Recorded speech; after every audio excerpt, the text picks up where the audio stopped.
अस्सलामुअलैकुम। मेरा सलाम और दुआएं कबूल फरमाइए। और लेट हो गया थोड़ा, लेकिन छोटा सा मुख्तसर सा मैंने कहा हाज़री अपने शहजादों के इंतज़ार कर रहे होंगे, तो थोड़ी सी हाज़री जनाब करेंगे। इमिग्रेशन कवानीन हालात हाज़रा क्या है।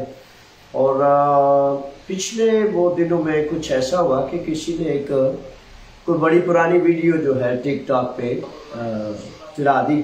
सबसे पहले गुजारिश ये है कि टिकटॉक का मेरा कोई अकाउंट नहीं, ना ही टिकटॉक पर कोई मेरी वीडियो मैं जो है चलाता हूँ या अपलोड करता हूँ। तो ये तरतीब ज़हन में नशीन फरमा लीजिए। सिर्फ फेसबुक है ये जो आपका अपना पेज है, और यूट्यूब है, ठीक है। तो या हमारा तहरीरी एक पेज है जो है वो infotimegreece.com। अच्छा, बाकायदा प्रोग्राम करने से कबल गुजारिश करता चलूँ कि तारीफ़ें तो सारी हकीकत में अल्लाह की, अल्लाह के रसूल की हैं। तो बाकी फिर मुहर्रम के अयाम चल रहे हैं, और दो लफ्ज़ सिर्फ कहूँगा कि मुहर्रम का ये जो महीना है ना, ख़ासतौर पर 9 और 10 मुहर्रम, इसको बहुत ही लंबी मुद्दतों से, हजारों और लाखों सालों से ऐसे मामले हुए हैं जैसे जनाबे आदम बनी नूह इंसान के बाप, उनकी तौबा भी 10 मुहर्रम को कबूल हुई। जनाबे इब्राहिम खलीलुल्लाह को जो है वो आग में जब फेंका गया तो आग भी ठंडी जो है वो 10 मुहर्रम को हुई। और फिर इस तरह मुख्तलिफ वाक़यात चलते चलते चलते बड़े सारे मामलात ख़ास जो किसी सूरत भी तारीख में, तारीख इंसानी से बुलाए नहीं जा सकते। तो फिर करबला का वाक़या ऐसा जो क़यामत तक रहने वाला है, वो एक सबक है। तो गुजारिश है कि मेरे आका नबियों के मोहम्मद रसूलुल्लाह सल्लल्लाहु अलैहि वसल्लम की आंखों की ठंडक, हुसैन जनतों के नौजवानों के सरदार इमाम हुसैन आली मकाम,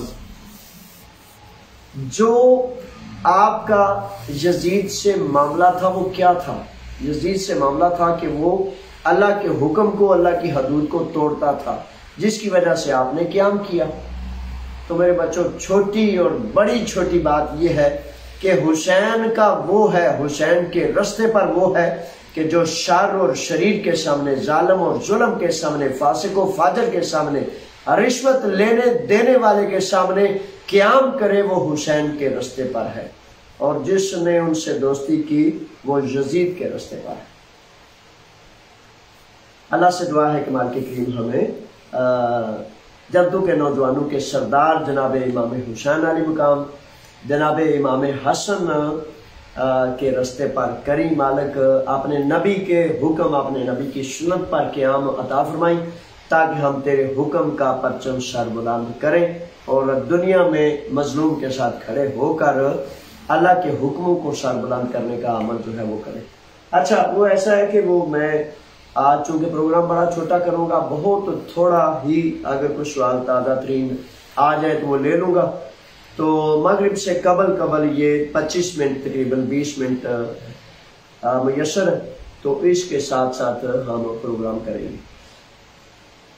अच्छा, ऐसा है कि वो इमिग्रेशन का बहुत ज़्यादा साथियों ने सवाल किया। किसी नौजवान ने वो टिकटॉक पर वो कोई पुरानी वीडियो मेरे वाली जो है वो अपलोड की, और उसमें कहा जी इमिग्रेशन खुल गई है, ये हो गया, वो हो गया।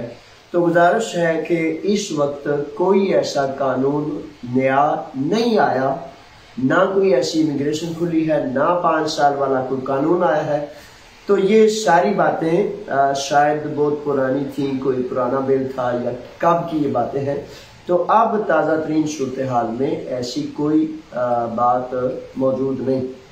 जो वेबसाइट हुकूमत यूनान की पेपर्स चेक करने के हवाले से बंद थी, वो तकरीबन 3 दिन से कबल से वो ऑन हो चुकी है। अब आप अपने पेपर्स ऑनलाइन चेक कर सकते हैं। अच्छा, एक सवाल बहुत ज़्यादा मुसलसल कुछ बच्चे जो यूरोप में चले जाते हैं हैप्पी मैक्रोन लेकर, वो बहुत ज़्यादा सवाल करते हैं कि जनाब एपिमैक्रोन कब जमा कराऊं और कैसे मेरा रिन्यू होगा। तो बराए मेहरबानी ज़हन नशीन फरमा लीजिए, एपिमैक्रोन के लिए वाहिद चीज वो जो डिमांड करते हैं वो यूनान में आपका घर का मुआहिदा। तो आप जहां भी रहें कम अज कम 3 से 6 माह कबल, 6 माह कबल जो है इत्मीनान तसल्ली वाला काम है कि 6 माह कबल आप अपना एपिमैक्रोन रिन्यू कराने के लिए बराए मेहरबानी आप अपने वकील को दें, ताकि आपका वकील उस पर जो तकाजा जात है वो फुलफिल कर ले, ना कि ये कि आखिरी वक्त में आके वो भी जनाब कंधे उठा दे और आप भी कहें अब मैं क्या करूं। तो एक दो नौजवानों ने सवाल ये किया है एस्ट्रोविर्गो से कि जनाब मेरे पास तो घर का मुआहिदा नहीं है, अब मैं क्या करूं, तो मेरे पास 10 दिन रह गए। यही बात है मेरे बच्चों, यही शहजादों बात है। जब आखिरी 1 हफ्ते या 10 दिन में आप बात पूछेंगे तो उसका हल और इलाज निकलना मुश्किल हो जाएगा। इसलिए बराए मेहरबानी जितने भी हैं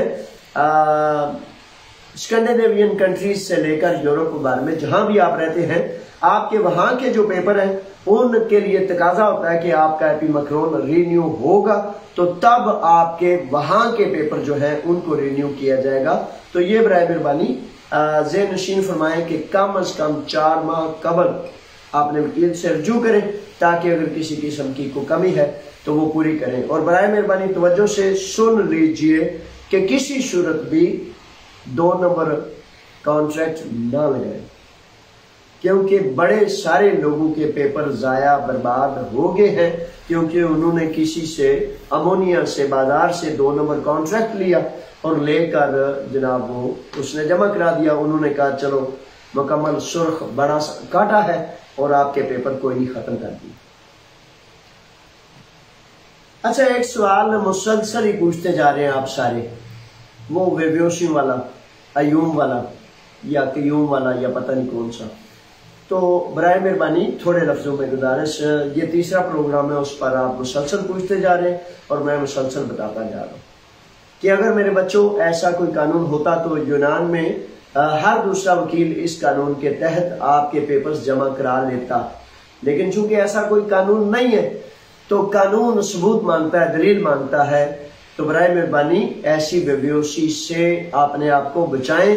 जो बेबेहोशी आज तो आपका तकाजा या जरूरत पूरी करे, कल को आपके लिए मुसीबत का सबब ना बन जाए। तो बराए मेहरबानी बाज आ जाए, क्योंकि आपके मुस्तकबिल को तबाह करने वाला ये अमल है। फॉर एग्जाम्पल आपने 1 माह 2 माह तो इसका मजा ले लिया, तो बाद में क्या होगा जब चेक होगा कि 2 नंबर पेपर है, 2 नंबर सबूत है, ये फर्द जो है इन वजूहात का इसके पास कोई भी सबूत नहीं है, तो फिर आपको 5 साल की पाबंदी लगा दी जाएगी और फिर आपका बहुत ज्यादा नुकसान, ऐसा नुकसान जो आप फिर फुलफिल नहीं कर सकेंगे, उसका अजाला नहीं हो सकेगा। बड़े सारे बच्चे कहते हैं कि जनाब वो एक असाइलम मुसलसल रिजेक्ट हो रही है। तो असाइलम मुसलसल रिजेक्ट होने की वजह से ये है कि हुकूमत पाकिस्तान और हुकूमत यूनान ने जब आपस में मुआहदे कर लिए और जिसकी वजह से फिर उन मुआहदों की बुनियाद पर असाइलम कैंसिल हो जाती है। तो कैंसिल होने के बाद बड़े सारे नौजवान, बड़े सारे बच्चे इस बात पर शदीद एक ऐसी हिजानी कैफियत, एक ऐसी ना बयान करने वाली कैफियत का शिकार हो जाते हैं। और जब वो फोन करते हैं आप, तो फोन करते वक्त ये कहते हैं जी सर जी वो फिर अब कोई तो हाल बताए ना। अब मेरे बच्चों हाल तो कानून बताता है, कानून अगर हाल नहीं बताता तो अगर आपके पास असाइलम नहीं है, अगर आपके पास कोई ऐसा लीगल स्टेटस नहीं है, तो आप ये कहते हैं कि जनाब मैंने पुलिस से भी तो बचना है। पुलिस से बचना है, ये दुरुस्त बात है, लेकिन क्या 2 नंबर तरीके से जब आप पुलिस से 1 दफा भाग जाएंगे, 2 दफा भाग जाएंगे, कितनी दफा भाग जाएंगे? तो मैं समझता हूं कि ये ज्यादा खतरनाक है, ये ज्यादा रिस्की है, इसमें ज्यादा खतरा है कि 2 नंबरी करने से परहेज करेंगे तो इंशाल्लाह बफज़ल ताला मोहतात रहेंगे, तवज्जो मतलब है आपके पास रहेगी। और अगर किसी किस्म का 2 नंबर बना लेंगे तो आप बचे भी रहे, तो रिकॉर्ड में जो है वो सारी रजिस्ट्रेशन का जो रजिस्टर है उसमें तो सारा रिकॉर्ड आपका 2 नंबर हो जाएगा। तो ये प्रॉब्लम्स हैं और इस पे अगला सवाल ये करते हैं आप सारे कि जी असाइलम हो गया, तो वो एक पाराबोले वाला तरीकाकार मतलब इन्होंने दिया। बेशक जिन अफराद की असाइलम कैंसिल कर दी जाती है और 2 दफा कैंसिलेशन के बाद उन्हें ये मौका दिया जाता है कि आप पाराबोला के बाद दोबारा टाइम अपॉइंटमेंट लें, और टाइम अपॉइंटमेंट लेकर 100 यूरो का 100 यूरो का पाराबोला वो भी साथ गए। जब आपका इंटरव्यू आए तो ये फिर साथ पाराबोला देना होता है। हाँ जी बिल्कुल ये कानून मौजूद है, लेकिन इसमें भी कोई ज्यादा इम्कान आसार नहीं, क्योंकि बड़े सारे लोगों ने, बड़े सारे अफराद ने इस तरीके से अपना जमा कराए पेपर्स, और काफी देर से जो है उनका वो प्रोसेस चल रहा है, रीशेड्यूल और री इंटरव्यू और इस तरह के मामलात। बहरहाल ये तरीका जायज है, कानून ये आपको रास्ता देता है। इसके बाद क्या है जी, इसके बाद एक चीज पूछ रहे थे आप,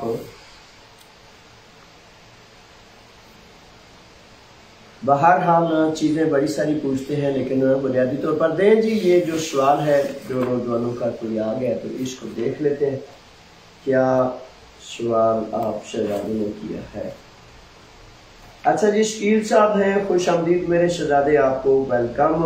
कहते हैं कि सारे इस वक्त इंटरव्यू क्यों जानबूझकर रिजेक्ट किए जा रहे हैं। अच्छा जी, शकील साहब ने मेरा ख्याल इंटरव्यू का जो हवाला है ये पाकिस्तान में जो एग्रीकल्चर वीजा पर जो यहाँ से पेपर्स जाते हैं उनके हवाले से बात की जा रही होगी। हाँ जी, पिछले तकरीबन 3 माह से मुसलसल रिजेक्शन जो है उसकी बाज़गश्त सुनी जा रही है। क्यों किया जा रहा है, इसमें मैं पिछली दफा भी बता रहा हूँ कि 2-3 बुनियादी वजूहात हैं जिनकी वजह से, एक तो अबूरी और जो आर्जी हुकूमत थी उनके नुमाइंदे जिम्मेदार वहाँ मौजूद थे। अब रेगुलर हुकूमत यूनान इलेक्शंस के बाद जो गए हैं वो पॉलिसी उनके पास मौजूद है, उन क्या करना है, तो उसके मुताबिक उम्मीद है कि ये खतरा अब ज्यादा लंबा चौड़ा नहीं रहेगा।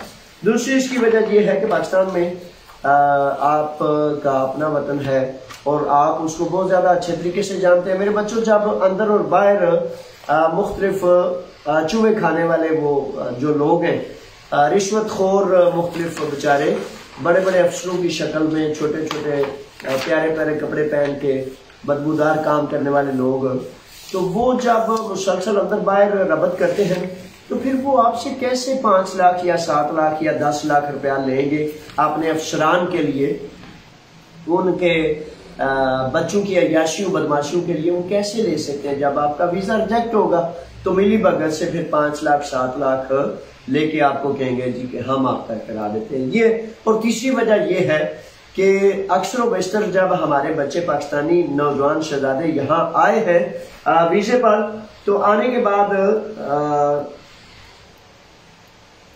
वीजे पर आने के बाद फिर वो यहाँ से यूरोप आगे चले गए हैं, जबकि कानून ये कहता है कि आपने यहाँ यूनान में काम करना है। तो फिर वो वीजा देने वाले ये कहते हैं कि जब आपने यूनान में काम नहीं करना, आपने एक मुआहदा किया, एक अहद किया है, उस मुआहदे का, उस अहद का आपको पास नहीं, आप चीटर हैं, आप धोखेबाज हैं, आप हमसे मुआहदा करके आगे चले जाते हैं, इसलिए आपको वीजा क्यों दे। और मैं ये समझता हूं कि जो बच्चे आइंदा चले गए आगे, उन्होंने हकीकतन अपने लिए कोई फायदे का काम नहीं किया, क्योंकि इस वीजे की बुनियाद यूनान में काम करना है। अगर वो किसी दूसरे मुल्क में काम करेंगे, पॉलिटिकल असाइलम अप्लाई करेंगे, पेपर अप्लाई करेंगे, तो उनका ये शेंगन कंट्रीज का ये रिकॉर्ड निकल आएगा और मुझे कभी अंदेशा है कि फिर उन्हें वहाँ शायद रास्ता ना मिले।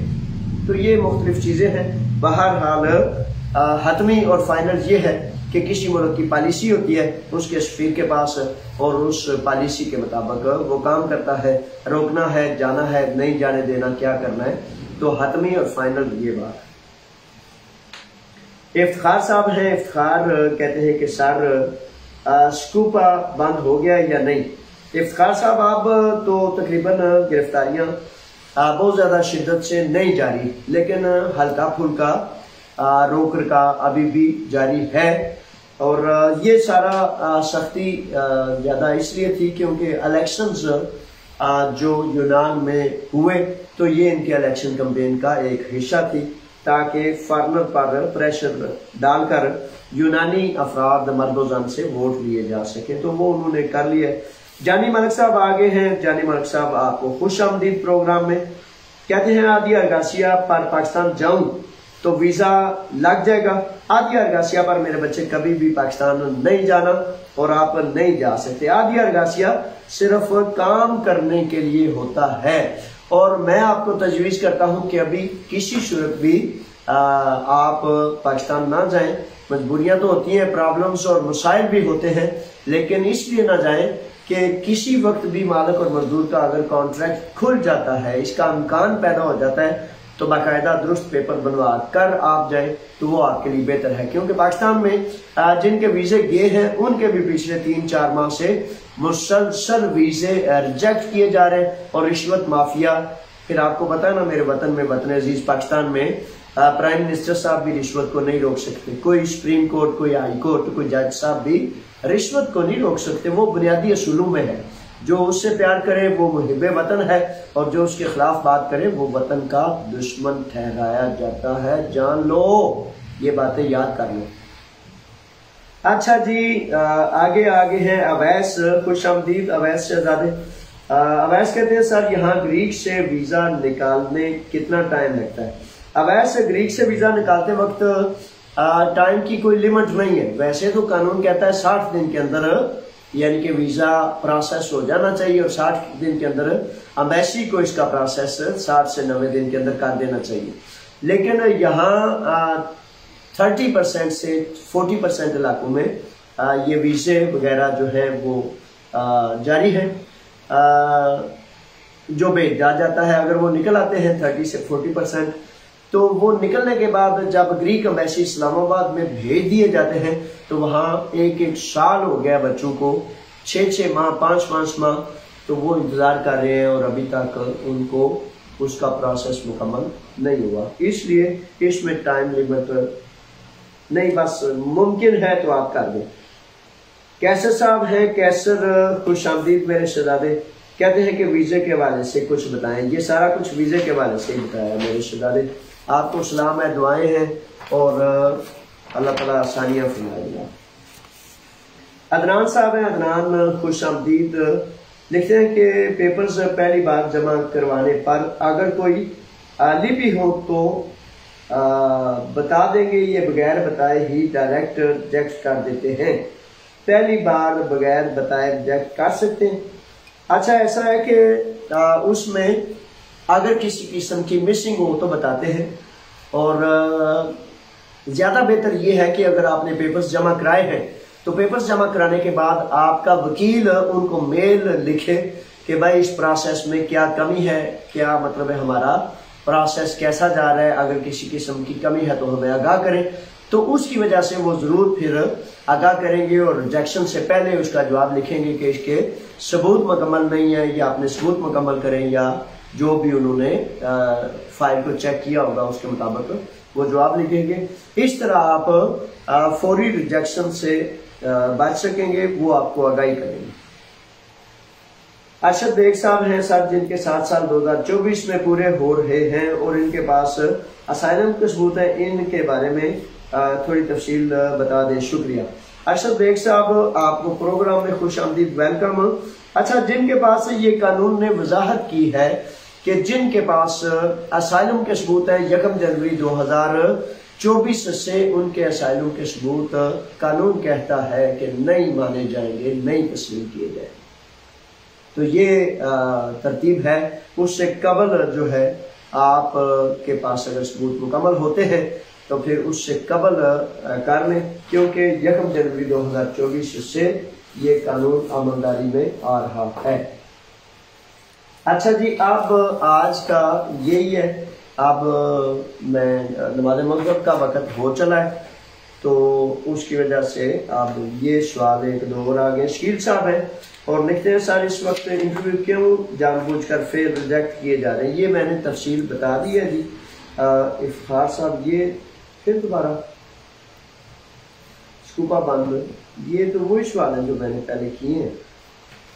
अच्छा ये, अच्छा जी इरफान साहब है, ये एक सवाल है सर, जो कैंप में है वो आधी अरगासिया पर निकल सकते हैं? बिल्कुल जी निकल सकते हैं। अगर किसी इलाके में आधी अरगासिया बन रहा है तो निकल सकते हैं आधी अरगासिया, या प्रोसोरिनी आदिया पारामोनी अगर बन जाता है तो उस पर निकल सकते हैं। और ये वाहिद जरिया है जो बेहतर जरिया है, यानी कि किसी के कैंप से बाहर निकलने का सबसे बेहतरीन जरिया है। कोरिंथो कैंप में और मुख्तलिफ मेनिदी कैंप में एक बच्चा जिसके पेपर नहीं थे और वो भारत से तलक रखता था, पिछले 2-3 दिन कबल दवाई न मिलने की वजह से उस की वो जान बचाई नहीं जा सकी और वो जान की बाजी हार गया। तो उसके बाद काफ़ी सारा इश्तियाल पैदा हुआ।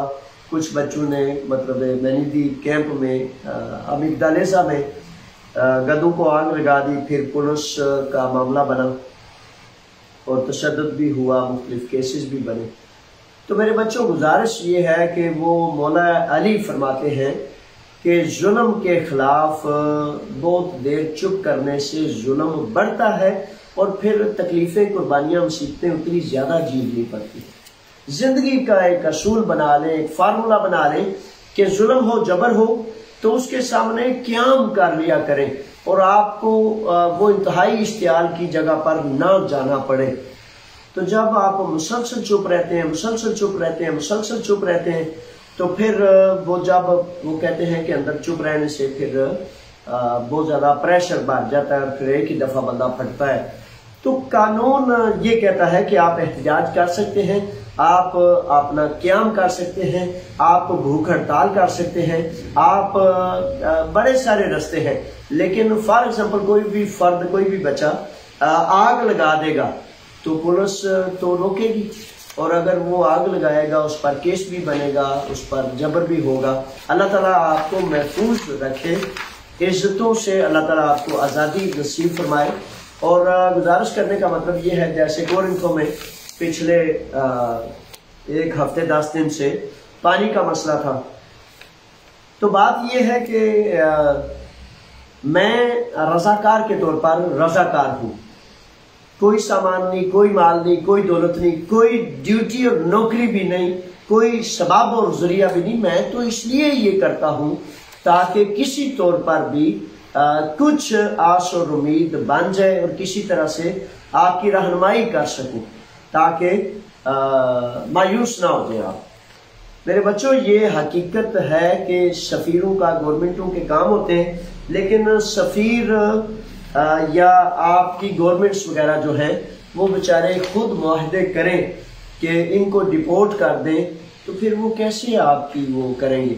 इसलिए क़याम करना सीखे, क़याम करना सीखे, अपने बाजू, अपनी टांगे उन पर खड़ा होना सीखे, इत्तेफाक इत्तेहाद सीखे, अल्लाह और अल्लाह के रसूल का हुक्म सीखे।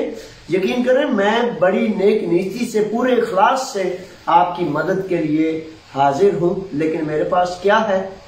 सिर्फ एक नेक नीयती। अगर मेरे पास सफीरों की तरह हर माह का 50,000 यूरो हो ना, तो यकीन करें एक बच्चा भी उसकी आवाज निकलने से कबल मैं वहां मौजूद हूँ। दूसरी बात यह है कि कैंपों में जाने से हुकूमत यूनान जो है हमारे लिए बहुत ज्यादा कांटे बिछाती है, नहीं जाने देती, रुकावटें पैदा करती है। और हुकूमत जो होती है, सफारत खाना जो होता है, जिस वक्त चाहे जब चाहे वो जा सकता है, क्योंकि वो स्टेट होती है, तो हमारा जाना मुमकिन नहीं होता। वरना मैं तो जाऊं और हुकूमत फिर मुझ पर ये इल्जाम लगाती है कि लोग बड़े आराम से बैठे हुए थे, मजे से नींद में थे, तो ये बंदा जब जाता है तो कैंपों में हलचल मच जाती है। क्यों ना मचे हलचल? सोने वाले जो हैं वो हम नहीं और खड़े होने वाले हैं, तो फिर जागने वाले जो हैं वो जागते हैं। खुशबू में खुशबू सूंघते हैं, बदबू में बदबू, और गंद और खराबी को रोकने के लिए जुर्रत कुव्वत से प्लानिंग करते हैं, हिकमत अमली तैयार करते हैं। मेरे बच्चों ये रोना जो होता है ना कि जी कोई नहीं करता, कोई नहीं करता, कोई नहीं करता, यकीन करें ये आपको कमजोर और नातवान कर देता है। मेरे बच्चों आप 500, 700, 1000 बंदा यकीन करें कि क़याम कर लेना, तो यूनानी इदारों में बहुत ही ज्यादा जो है ये मौजूद है। यहाँ यूनान में एंटी फासिस्ट मूवमेंट और बहुत सारे इंसानी हकूक के इदारे एकदम आपके सर पे आपके खड़े होते हैं। लेकिन ये तरीका सीखना पड़ेगा, ये क्याम करना पड़ेगा। अपने बाजू और अपनी टांगों पर जब आप खड़ना होना सीखेंगे तो यकीन करें ना पुलिस आप पर तशद्दुद कर सकेगी, ना दवाई में ताखीर होगी। लेकिन खुदा के वास्ते इसको सीख लें, ये सीखेंगे तो मसाइल हल होंगे, वरना मसाइल नहीं हल होंगे। अच्छा जी, अब चलते हैं कि ये शहीद करबला का सबक असल में क़यामत तक का सबक है। तो खिता ज़मीन पाकिस्तान जब बना तो वहां के गयूर लोगों ने हर चीज कुर्बान कर दी। क्यों? लाखों जानें कुर्बान की गई। क्यों? कि एक खिता ज़मीन चाहिए जहां अल्लाह और अल्लाह के रसूल का हुक्म, कुरान का हुक्म नाफिज हो। तो फिर वो बड़े अजीम थे ना, अजीमों से अजीम, बरतरो आला। तो वो जिन्होंने करबला में यजीद के सामने क़याम किया। मेरे बच्चों, ये जान लें कि आजादी बहुत ही बड़ी नेमत है और आजादी के लिए क़याम करना बहुत ही जरूरी है। और मुसलमान का गुलाम होना इससे बड़ी जो है लानत कोई नहीं। यानी कि मुसलमान भी हो और फिर गुलाम हो, यानी कि आजाद ना हो। आजादी है क्या? आजादी एक ही लफ्ज है कि अपनी मर्जी से, अपनी राय से, अपने खुदा के हुक्म पर खड़े हो जाना और पूरी दुनिया को कह देना कि हुक्म मानता हूं तो एक खुदा का। नबी है तो मेरा सिर्फ मोहम्मद रसूलुल्लाह, लीडर जो है वो मेरा सिर्फ खुदा का रसूल है। तो ये चीजें हैं जिसकी वजह से 26 साल से मुसलसल यूनान में 26 साल 1998 से लेकर 2023 तक 26 साल से दुनिया का सबसे बड़ा आज़ादी मेला क्यों करते हैं? ये ना तो कोई शो है, ना कोई इसमें कोई ऐसा मामला है। ये उन शहीदों को, उन शहीदों की रूहों को सलाम पेश करने का और अपने सबक को याद रखने का ये एक जरिया है कि हम गैरत वाले हैं, हम ईमान वाले हैं। इंशाअल्लाह फ़ज़ल ताला आपने शहीदों के लहू को ना भूले हैं, ना भूलेंगे और पाकिस्तान की तकमील का सबब, पाकिस्तान की तकमील का काम मुकम्मल करके रुकेंगे। इसलिए कल इस सिलसिले में अब मुशावरती इकट्ठ दावत इकट्ठी होगी है। आप यूनान भर में जितने नौजवान हैं, शहजादे हैं, उनको गुजारिश है कि इस दफा आज़ादी मेला का प्रोग्राम जो है बास्केटबॉल स्टेडियम ये शराफियो पिरियोस 144 अमोनिया से सिर्फ 2 स्टॉप आगे है। बड़ी आसान जगह है, पेट्रो राली और पिरियोस 144 कार्नर पर है। पैतरालोना सामने है और पैतरालोना के बिल्कुल सामने पैतरालोना वालों के हिस्से में ये दूसरी दफा मेजबानी आ रही है। तो पैतरालोना वाले शहजादों से गुजारिश है कि जनाब आप के जिम्मे फिर दोबारा आ गई है मेजबानी। पिछली दफा आपने बड़ी खूबसूरत तरीके से मेजबानी की, हजारों लोगों की। इस